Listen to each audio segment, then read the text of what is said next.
তৈরি করছি সকলের প্রিয় বেগুন পোড়া। এর জন্য প্রথমেই বেগুনগুলো ধুয়ে নিয়ে মাঝখানে একটু কেটে দেখে নিলাম পোকা আছে কিনা। এবার এর মধ্যে একটু করে তেল বুলিয়ে নেব। গ্যাসের উপর একটা জালি বসিয়ে দিয়েছি। এবার বেগুনগুলো দিয়ে দিলাম। কিছুক্ষণ সময় ধরে বেগুনগুলো এপিট ওপিট করে বেশ ভালো করে পুড়িয়ে নেব।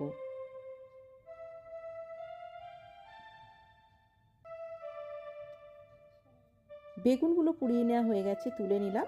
এবার আমি টমেটো আর 4 কোয়া রসুন পুড়িয়ে নিলাম।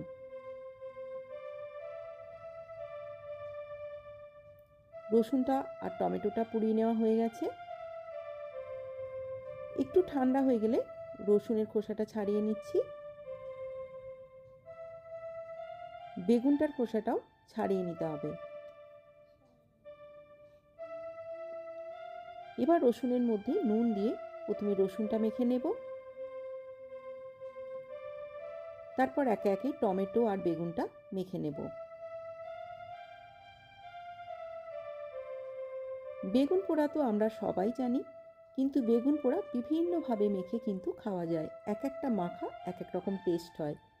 উপর থেকে দিয়ে দিচ্ছি 2টো মিডিয়াম সাইজের কোচানো পেঁয়াজ, কাঁচা লঙ্কা কোচানো, দিয়ে দিলাম 1 মুঠো ধনে পাতা, আর দেব কাঁচা সর্ষের তেল।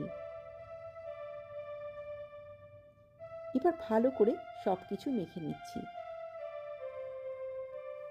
শীতের দিনে এরকম গরম গরম বেগুন পোড়া থাকলে ভাত, রুটি, পরোটা সব কিছু কিন্তু দারুণ লাগে। পরিবেশনের আগে উপর থেকে কাঁচা লঙ্কা, সর্ষের তেল ছড়িয়ে পরিবেশন করছি।